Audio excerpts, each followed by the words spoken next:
माया के सब पेंटिंग्स देख के बहुत सुकून लगता है, बहुत अच्छा लगता है, बहुत सुंदर दृश्य है। मैं ज़िंदगी में कभी अंटार्कटिका पहुंच पाऊंगा कि नहीं मुझे पता नहीं। मैडम जा चुकी है और हमारे सामने पूरा अंटार्कटिका यहाँ छाया हुआ है। अब इतने सारे स्नो पीक्स हैं, आइसबर्ग्स हैं, ओशन है और शिप का रिफ्लेक्शन है। ऐसा ही लगता है कि हम अंटार्कटिका का थोड़ा एक दृश्य देख लिया है। पेंगुइन सब दिख रहे हैं तो ये सब फूल जो है इतना कलर है, इतना सुंदर कलर है, ऐसा ही लगता है कि हम कोई सुंदर बगीचे में आ गए हैं और अच्छा टहल रहे हैं बगीचे में। तो ये सब देख के मैं आर्ट लवर आर्टिस्ट तो नहीं हूँ, मगर आर्ट एक्सपर्ट भी नहीं हूँ, मगर कुछ अच्छा दिखता है तो हमें बहुत अच्छा लगता है। तो ये देख के मुझे बहुत अच्छा लगा। मुझे यहाँ आने का अवसर मिला, इतने एमिनेंट आर्टिस्ट से मिलना हुआ और माया मैडम को कॉन्ग्रेचुलेशंस एंड बेस्ट विशेस।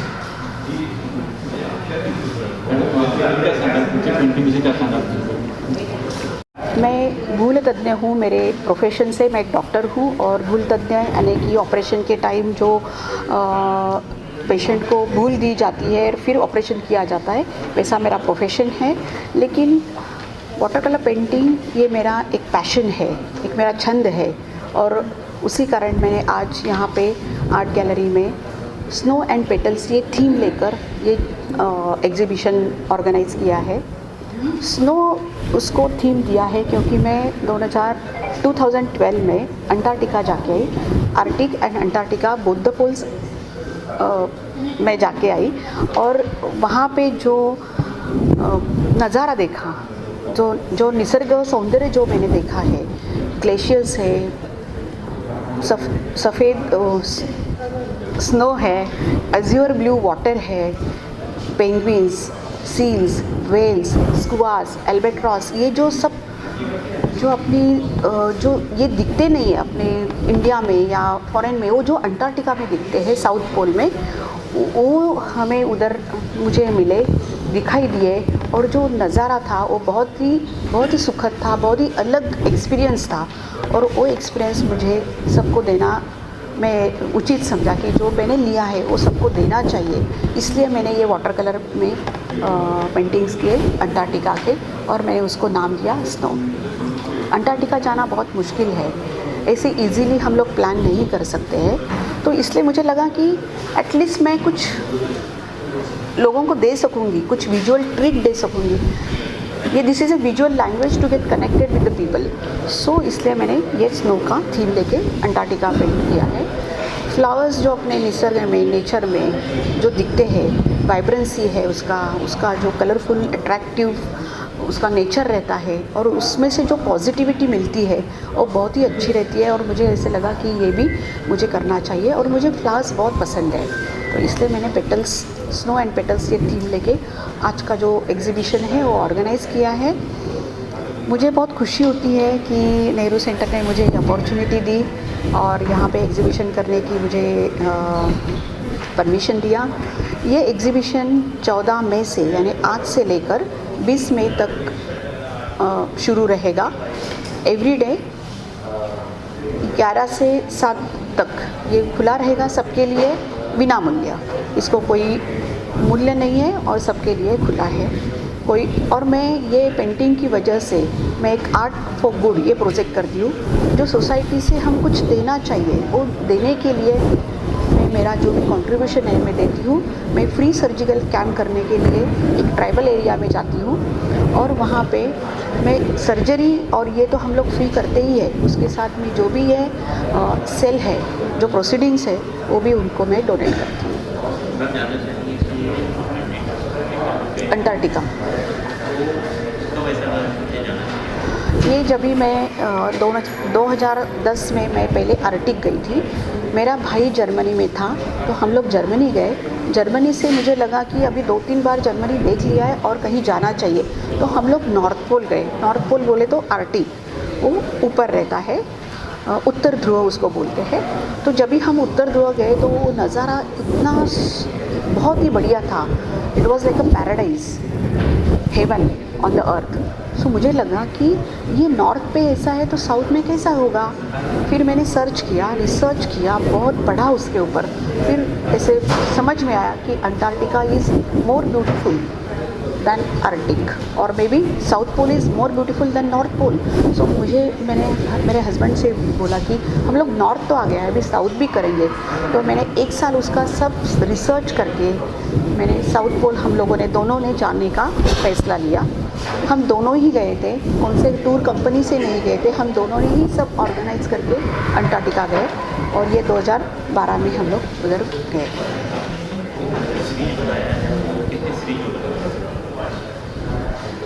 कितने सीरीज़ हैं ये, मैंने ऑलमोस्ट 50 के ऊपर पेंटिंग बनाए हैं।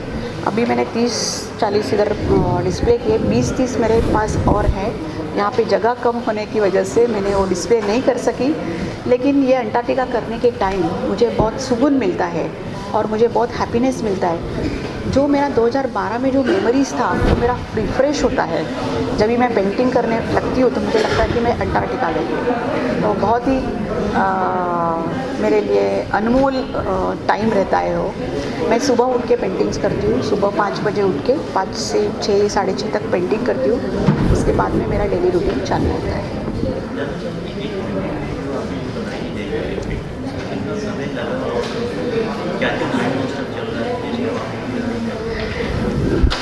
देखो, मैं अंटार्कटिका जाके आई हूँ, वो मेरे खून में और रग रग में बसा है, मेरे हृदय में, मेरे दिमाग में। तो जब मैं सोचती हूँ कि मुझे अंटार्कटिका पेंटिंग करना है, या मुझे मेरा हाथ लगता है कि नहीं अभी अंटार्कटिका करना चाहिए, तो मैं थोड़ा शाम को या इवनिंग में सोते टाइम में प्लान करती हूँ कि क्या बनाना है, कैसे बनाना है। मेरे पास 2000 फ़ोटो है। 2000 फ़ोटो से मैं थोड़ा रेफरेंस लेती हूँ। मैं भी थोड़ा माइंड से भी थोड़ा कल्पना करके भी थोड़ा सा बना सकते हैं। आर्टिस्ट वो लिबर्टी लेता है कि अपने खुद के मन से कुछ थोड़ा स्नो या कुछ थोड़ा ऐड करना है, वो लिबर्टी लेके मैंने अंटार्कटिका पेंटिंग्स मैं प्लान करती हूँ। वो जब चित्र साकार होता है कैनवास के ऊपर, तो पहले मेरे दिमाग में सेट हो जाता है कि मुझे क्या करना है, और मैं ये वाटर कलर करती हूँ। इसको थोड़ा स्पीड बहुत ज़रूरी होता है वाटर कलर में। Water colour is like unforgettable media. उसको एक बार गलती हो गई तो उसको नहीं कर सकते रिपेयर। तो मैं सब पूरा प्लान करके जो कलर स्कीम है या कुछ शेप है, ये सब मैंने देखा है, तो मुझे उसका सब अंदाज़ा आता है और फिर करने में बहुत मज़ा आती है। नेक्स्ट सीरीज़ मैं अंटार्कटिका ही करूँगी, लेकिन मुझे ये मैंने इवनिंग थोड़ा सा या कूल लिया है। अभी सनराइज़ का जो ग्लो आता है, सनराइज़ का जो पेंटिंग्स है, वो मुझे करने की बहुत इच्छा है। तो मेरी next series will be on sunrise in Antarctica और मे बी नॉर्दर्न लाइट्स जो मैंने देखे हैं। तो नॉर्दर्न लाइट्स भी मुझे करने की इच्छा है। फैमिली सपोर्ट बहुत ही ज़्यादा है और उसी की वजह से मैं यहाँ तक आई हूँ। My husband is a ENT surgeon and उनका कान नाक गला ऐसे सर्जन है, हमारा हॉस्पिटल है, लेकिन उसका मुझे बहुत सपोर्ट रहता है। उनका सपोर्ट ये रहता है कि तुझे क्या करना है, कैसे टाइम लेना है, तो ले सकते, बाकी काम मैं कर लूँगा। पेंटिंग तो बना, बाकी मैं देख लूँगा। मेरी लड़की है, she is a business analyst and उसने वेबसाइट बनाई है। उसने वो both of them they are like, दोनों मेरे पेंटिंग पे क्रिटिक्स करते हैं। क्रिटिक्स करने के बाद में मैं उसको रिपेयर करती हूँ। हाँ नहीं ठीक है, आपका क्रिटिक्स है, मैं नाराज़ नहीं होती हूँ। मैं सोचती हूँ नहीं, इन्होंने बराबर बोला है, फिर मैं और थोड़ा कुछ करने की कोशिश करती हूँ। अच्छा, एक बार अच्छा नहीं हुआ मैं छोड़ देती हूँ, दूसरा पेंटिंग लेती हूँ। आर्ट लवर से मैं ये करना चाहूँगी, आपको यदि किसी चीज़ में इंटरेस्ट है, किसी चीज़ आपको करना है तो आप डेफिनेटली कर सकते हैं। मैडम जो बोलेंगी यस यू कैन। मैं भूल तज्ञ हूँ, डॉक्टर हूँ, मेरा सुबह ऑपरेशन चालू होता है, पूरा दिन मैं वैसे बिज़ी रहती हूँ, लेकिन मुझे ये करना है, मुझे बहुत खुशी होती है। तो मैं आर्ट लवर या कोई भी अपने जो आजू बाजू के लोग हैं, फ्रेंड्स हैं, आपको यदि इच्छा है तो आप डेफिनेटली वो कर सकते हैं। उसको थोड़ा सा सोच के टाइम देना चाहिए, टाइम दिया तो कर सकते हैं।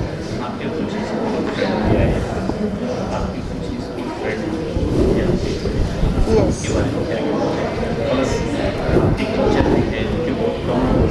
या मेरे जो श्री राजेंद्र पाटिल सर है, वो मुझे अभी भी पता चला कि वो मेरे स्कूल फ्रेंड है, और मुझे बहुत खुशी हुई कि भगवान जो देता है सब जगह से देता है। मुझे इतनी खुशी हुई कि राजेंद्र पाटिल मेरा स्कूलमेट है। हम 11वीं 12वीं में हम लोग एक साथ पढ़ते थे, और जब भी मुझे ये एग्जीबिशन करना था, मुझे थोड़ा स्ट्रेस था, टेंशन था कि कैसे होगा, बिकॉज मैं पुणे से आई हूँ, और यहाँ पे आने के बाद में उसको रिस्पॉन्स कैसे होगा, कैसे लोग आएंगे, क्या होगा, और ये सब एग्जिबिट करना है सही होगा या नहीं होगा। लेकिन मेरे सब टीचर्स आ गए। ये टीचर्स आए तो मुझे ऐसे लगा कि मेरे भगवान आ गए। उन्होंने मुझे एनेस्थीसिया मेरा हाथ पकड़ के सिखाया है। आर्टिस्ट प्रफुल्ल सावंत सर आए हैं, तो वो भी मेरा एक ड्रीम था कि उनको बुलाना है। राजेंद्र पाटिल सर आ गए, तो ये सब तरफ से भगवान ने मुझे एक सपोर्ट किया है। और जब भी आप कोई भी चीज़ मन से करते हैं, खुद से करते हैं, और दूसरों के लिए कोई एक्सपेक्टेशन न रख के करते हैं, तो डेफिनेटली सब जगह से आपको सपोर्ट मिलता है। यही मुझे कहना है। Thank you. मेरा और आप उसके फ्रेंड भी मिल गए हैं, वो एक साथ हो गए, क्या कहना चाहिए? See, first of all, I would like to congratulate Maya, Dr. Maya Bhalerao, whom we were knowing as a doctor. Just yesterday I come to know that she is our batchmate from 11-12 science batch, and she is coming into, she is already into art field. And she's work, the kind of works I saw here, I saw in detail. So these are the works based on her expeditions to Antarctica and Arctic region. These are amazing artworks. Watercolor needs a very special expertise. After looking at these artworks, my belief again is reaffirmed that paintings are not taught in the colleges or universities. Poetry is not taught in the colleges and universities. It comes from within. Only medium is what you get at the universities, which Maya has already acquired. Language you can study anywhere. So the kind of visual language, visual vocabulary Maya has already, grasped and worked on it. These works are seen as none other than the artists who passed out from the different art colleges. So these are very strong work. Working in watercolor is a very difficult medium. You need to have a tremendous patience. You need to work in a way that, as our chief guest today, Praful said, that you have to work with a white background. Leaving it, working on a mistake here and there, it's gone. You have to rework again. You have to take a separate handmade paper sheet. So she has chosen such a difficult field, difficult medium rather. So it's amazing to see my batchmate coming to Mumbai, exhibiting in such a huge gallery. It's amazing. I would like to congratulate Maya and wish her, a great success in this show. And I'm deep inside, I know, because the works speak for itself. So she will see. I don't know how long she is now working in this field, because just yesterday I was introduced to her, one of our common friend, that Maya is our batchmate and she is artist also. She has already acquired such a great height in the medical fraternity. She is the president of IMA Pune, and after working in such a, rather we call it a medical field, dry field in terms of art, whether it is science or medical or finance.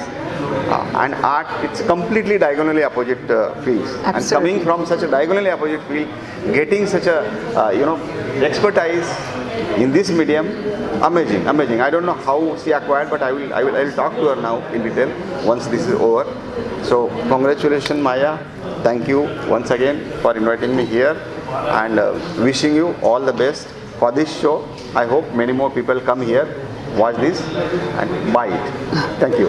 Thank you sir. Maya ji आप कहना doctor के रूप में देखे हैं अभी तक, और ये पहली बार एज एन आर्टिस्ट देख रहे हैं, और ये उनका कुछ तो अलग ही रूप है। डॉक्टर की लाइफ, डॉक्टर का जो पेशा होता है वो नॉर्मली देखते हैं तो नीरस होता है, मगर आज हम जब भी यहाँ आए और इनके जो वाइब्रेंट कलर्स और नेचुरल कलर्स देखे डॉक्टर माया के कैनवस के ऊपर, तो उनका अलग ही रूप हमें देखने को आया है। और ये जो उनका थीम जो है पेटल्स एंड स्नो, जो वो अंटार्कटिका और आर्कटिक में जाके उन्होंने जो कुछ देखा है वहाँ, वो कैनवस पर उन्होंने उतारा है। और ये जैसे जादूगर करते हैं वैसे ही दिख रहा है हमें। उनके पेटल्स और फ्लावर्स इतने वाइब्रेंट और नेचुरल कलर में उन्होंने बनाए हैं कि यहाँ एंट्री करते ही जब भी हम देखते हैं ये सब जो पिक्चर्स और जो पेंटिंग्स देते हैं, वो मन को सुकून देता है। और ये ग्रेटनेस होता है कौन से भी आर्टिस्ट की। माया ये बहुत ही मल्टीफेसेटेड और अलग किस्म की पर्सनालिटी है। वो एनेस्थेटिस्ट है, डॉक्टर है, और जो यहाँ जो पेंटिंग करती है और ये पेंटिंग जब भी बेचते हैं, इसमें से जो कुछ फाइनेंस मिलता है वो मेलघाट के जो गरीब वहाँ के ट्राइबल्स, उनके लिए जो कुछ मेडिकल जो फैसिलिटीज़ है वो क्रिएट करने में वो मदद करती है, और ये उनका बड़प्पन है। So hats off to doctor Maya Bhalerao for doing this great work, and she can do this only because there is a passion in her to do these paintings. So to find time from her busy schedule as an anesthetist, as a doctor, and now she's taken up the new job of being the president of Indian Medical Association, and to find time to do all these paintings, she has to have true passion for it, which is denoted in her vibrant and natural colors which we see over here. And as someone mentioned that whenever we see her paintings of the snow of the Arctic and Antarctic, you feel the coolness automatically just watching these paintings. And that is the greatness of any artist that I feel, who can bring out this natural phenomena on a canvas.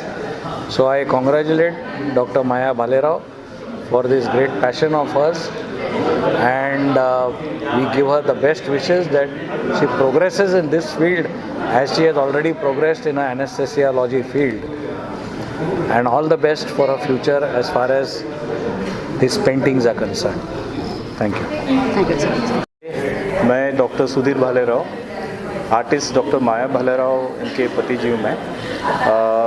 हम जो travel करते हैं Arctic, Antarctica, ये दोनों poles जो हैं, वहाँ के जो सौंदर्य है, जो लैंडस्केप्स हैं, जो ब्यूटी है, वो माया ने बहुत अच्छी तरह से वाटर कलर पेंटिंग में कैनवस पे उतराया है। और ये इससे ये लैंडस्केप जो है ये पूरा इसमें जान आ गई है। ये वहाँ की जो लैंडस्केप जो ब्यूटी जो है वो पूरा बाहर आ रहा है बेसिकली, और ये हम आम लोगों से सबके साथ हम शेयर करना चाहते हैं। बहुत ही अच्छी सुंदर पेंटिंग है ये एग्जीबिशन में। यहाँ पे दोनों है, एक तो स्नो एंड पेटल्स जो नाम दिया है, तो स्नो जो है वो लैंडस्केप, जो बर्फ़ जो है इसके जो लैंडस्केप्स है वो है, और पेटल्स का जो है वो सारे यूरोपियन कंट्रीज़ के जो फ्लोरा एंड फौना हम बोलते हैं, मतलब फूल, उनके पत्तियाँ, जंगल जो है। ये जो भी पेंटिंग्स है, ये इसके जो सेल होते हैं, ये सारे हम मेलघाट में ट्राइबल हॉस्पिटल है उनको हम डोनेट करने वाले हैं, हमेशा करते हैं। ये हमारा 4th टाइम होगा डोनेशन का, और वहाँ पे ये मदद हो जाती है। Thank you. नहीं हूँ, बट उनकी छाया है तो मैं उनसे धीरे धीरे सीख रही हूँ। अभी जितना वो मुझे सिखाते हैं कि ऐसे करना चाहिए, आपका स्वभाव ऐसे होना चाहिए, या फिर हमें ज़िंदगी में इतना हार्डवर्क करना चाहिए। अभी पेंटिंग के बारे में ऐसे बात कर सकते हैं कि वो सुबह 5 बजे उठ के हर रोज़ बिना किसी फेल के वो हर रोज़ उठते हैं और हर रोज़ पेंटिंग, उनका वो मी टाइम रहता है। तो उनसे मैं ये सीखूँगी कि अब एक दिन बीमार पड़ो, दूसरे दिन इच्छा नहीं हो, लेकिन तीसरे दिन वापस आना है इसे। तो जो कंसिस्टेंसी हम कह सकते हैं वो उनसे मैंने सीखा है, हार्डवर्क जो है वो उनसे ही सीखा है। मम्मी डॉक्टर, पापा डॉक्टर, पेंटर, आप क्या बोलते इनमें क्या? तो ऑलरेडी बन गई है। तो मैंने अभी ही बोला था, तो मुझ में इतना टैलेंट नहीं है कि मैं पेंटिंग करूं, और अभी इतना मतलब टाइम भी नहीं बोल सकता। मैं करंटली एक बिजनेस एनालिस्ट हूँ, मैं आईटी कंपनी में काम करती हूँ। तो अभी ही मेरी करियर की शुरुआत हुई है। लेकिन अगर मम्मा आर्टिस्ट है तो मैं उनकी मैनेजर हूँ, ऐसे मैं कोशिश करती हूँ उनको सपोर्ट करने की, उनके पेंटिंग्स है, उनका मैसेज है वो सब जगह पहुँचे और किस तरह पहुँचे, तो मैं उसकी बहुत कोशिश करती हूँ और उनको सपोर्ट करती हूँ। गर्व होता है आपको अपने मम्मी पापा पे? मैं, अगर मुझे कोई पूछे कि आपका रोल मॉडल कौन है, तो कोई सेलिब्रिटी नहीं है, कोई सिंगर नहीं है, मेरी मम्मी है। मेरा रोल मॉडल मेरी मम्मी है, क्योंकि मेरी मम्मा सिर्फ पेंटिंग नहीं, तो वो एक डॉक्टर भी है और उनके प्रोफेशन में नंबर 1 है। वो पेंटिंग भी करती है, वो लिखती भी है, वो डिज़ाइन भी करती है, तो सब जगह टैलेंट है। तो इसके आगे परफेक्ट एग्जाम्पल और कौन? सबसे पहले तो मैं मेरे माता पिता को आशीर्वाद, मतलब उनका आशीर्वाद से ही हम यहाँ तक पहुँचे हैं। तो हमारे रोल मॉडल वही हैं। मतलब भगवान से पहले भी मैं उनको, माता पिता को मानता हूँ। ज़िंदगी में हमारे एक्चुअली अलग अलग पहलू होते हैं, तो हमारे रोल मॉडल भी बदलते जाते हैं। जैसे बताएंगे अगर आप मुझे, तो जो घर हमारे संभालती है, सबको बांध के रखती है, सपोर्ट देती है, तो हमारा रोल मॉडल मेरी वाइफ माया है। ओके। और अगर एजुकेशनल वाइज बताएंगे तो रोल मॉडल हमारे टीचर्स होते हैं, हमारे जो हमको सिखाया है, पढ़ाया है। तो अलग अलग हर एक रोल मॉडल ऐसा नहीं होता है सर, अलग अलग पहलू में अलग अलग रोल मॉडल होते हैं। मैं यहाँ पे एक और चीज़ बताना चाहूँगी। अगर पर्सनालिटी वाइज अगर रोल मॉडल देखो तो पापा है। हमेशा जॉली रहते हैं, किसी के साथ कैसे बर्ताव करना चाहिए, कैसे बात करनी चाहिए, हंसमुख चेहरा कैसे रखना चाहिए और कठिन परिस्थितियों में उसको कैसे संभालना चाहिए, ये इनसे सीखना चाहिए। पेशेंस और हर जगह पे चीयरफुलनेस रखना, हर बार रखना बहुत मुश्किल रहता है। कुछ कठिन लोगों के साथ अच्छा बिहेव करना भी कठिन होता है, बट इनसे सच्ची में पर्सनालिटी के बारे में सीखना चाहिए। तो ये बहुत बड़े रोल मॉडल है अपने लाइफ के एटीट्यूड में। Thank you. Thank you.